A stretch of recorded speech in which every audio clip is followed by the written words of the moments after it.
Everyone, today we hear what the Spirit does. When the Comforter comes, whom I will send from the Father, the Spirit of truth who proceeds from the Father, he will testify about me. You will testify too, because you've been with me from the beginning.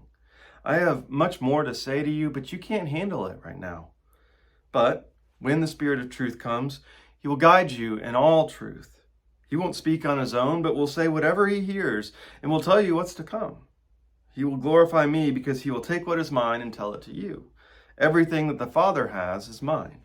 That's why I said the Spirit takes what is mine and will tell it to you. So, as we talked about a couple days ago, Jesus isn't here, but the Spirit is. So, what is the Spirit up to? What's the Spirit doing?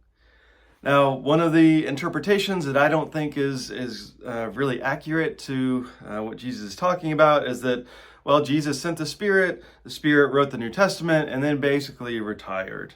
Right? Here's your truth, and this book will have all the answers to every possible question and situation that will come up forever. The thing is, the New Testament itself never says this about the Spirit, though.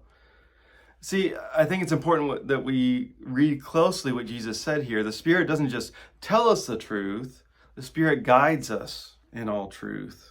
Right? It seems like a subtle distinction, and sometimes we're not good at making that, but I think it's really necessary, because when we settle on reading Scripture in a particular way, we just immediately convince ourselves, well, that's the truth forever, and ignore that we're interpreting it somehow.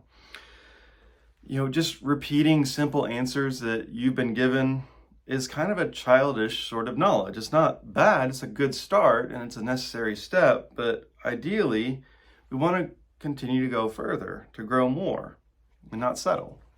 So instead, we see that the Spirit's guidance is an ongoing process throughout the history of the church.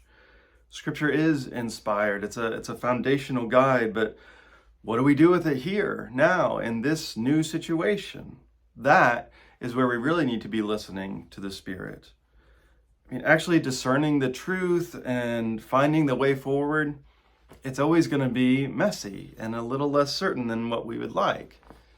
If that's what you see happening in the New Testament, just go read Acts 15 as they're trying to figure out how to include Gentiles and figure out where the Spirit is in that. And so it's not going to be any different for us. One of the ways that many people talk about it is to think of the Spirit, see where the Spirit's working through Scripture, through tradition, and through experience. We want to use them all to see where the Spirit is leading us in love and who the Spirit is leading us to today.